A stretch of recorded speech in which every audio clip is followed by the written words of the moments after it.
রাত্রে দেখেন, হ্যাঁ রাত্রে 8:30 ভাই সাইলেন্ট করে দে।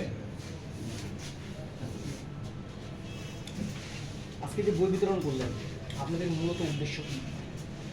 ঠিক আছে, বিগত শুধু কি বার অ্যাসোসিয়েশনের জন্যই না শিক্ষানগরের রাজশাহীর জন্য আপনারা আপনাদের সংসদ থেকে বই বিতরণ করবেন বা করছেন, উদ্যোগ আছে কি? ঠিক আছে,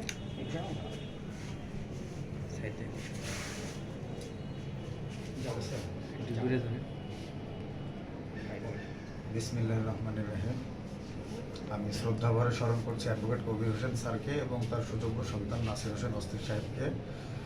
আমরা আজকে 6/8/2025 তারিখে আজকে আমরা আছি রাজশাহী অ্যাডভোকেট বার অ্যাসোসিয়েশনে সেক্রেটারি স্যারের রুমে। আমরা সেক্রেটারি স্যারের হাতে আমরা আজকে 9 ধরনের বই প্রদান করেছি অ্যাডভোকেট কবির হোসেন স্যার স্মৃতি সংসদের পক্ষ থেকে, এবং বইগুলো পাঠিয়েছেন নাসির হোসেন অস্থির ভাই।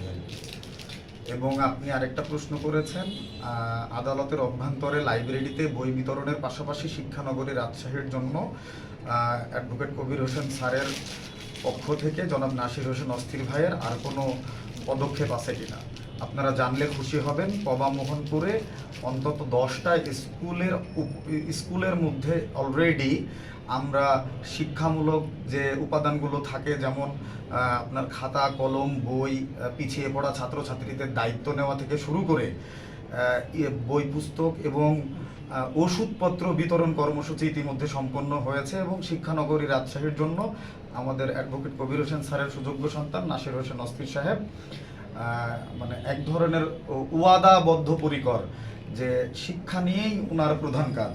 আপনারা জানেন অ্যাডভোকেট কবির হোসেন স্যার কৃষি কলেজ প্রতিষ্ঠা করেছিলেন, যেটা রাজশাহী বিশ্ববিদ্যালয়ের অধীনে আছে। এজন্য শিক্ষাভিত্তিক কাজগুলো নিয়ে শিক্ষানগরী রাজশাহীতে আমরা অত্যন্ত সরব নাসির হোসেন অস্থির ভাইয়ের মাধ্যমে নেতৃত্বে।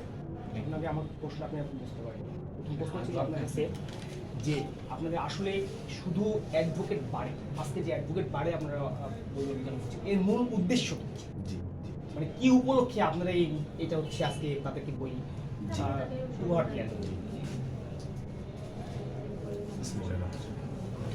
আমরা আজকে রাজশাহী অ্যাডভোকেট বার অ্যাসোসিয়েশনে অ্যাডভোকেট কবির হোসেন স্মৃতি সংসদের পক্ষ থেকে নাসির হোসেন অস্থির ভাইয়ের নেতৃত্বে যে লাইব্রেরিতে বই প্রদান কর্মসূচি উদযাপন করছি, এই কর্মসূচির একমাত্র লক্ষ্য হচ্ছে রাজশাহী অ্যাডভোকেট বার অ্যাসোসিয়েশনের লাইব্রেরি যেন বই পুস্তকে, নতুন নতুন বই পুস্তকে এবং অনেক আধুনিক যে আইনগুলো সংশোধন হচ্ছে সে আধুনিক সংশোধন সহ বই পুস্তক যেন, আইনের বই যেন থাকে লাইব্রেরিতে, আইন চর্চাটা যেন সমৃদ্ধ হয়। আমাদের আজকের উদ্দেশ্য এতটুকু। আপনার আরেকটা বিষয় যে আমরা জানি যে লাইব্রেরিতে আইন সংক্রান্ত বই থাকে। জি, আইন সংক্রান্ত বই, তাহলে নতুন করে আবার আইন সংক্রান্ত বই দেওয়া। আপনারা জানেন যে নারী ও শিশু নির্যাতন দমন আইন 2020 সালে সংশোধন হয়েছে।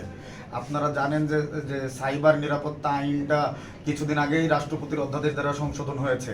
আমরা এই জাতীয় কিছু সংশোধনী সহ বই পুস্তক আনতে চাচ্ছি, যেগুলো আইন অঙ্গনে অত্যন্ত প্রভাব ফেলবে এবং আশানুরূপ ফলদায়ক হবে বলে বিশ্বাস করি আমরা।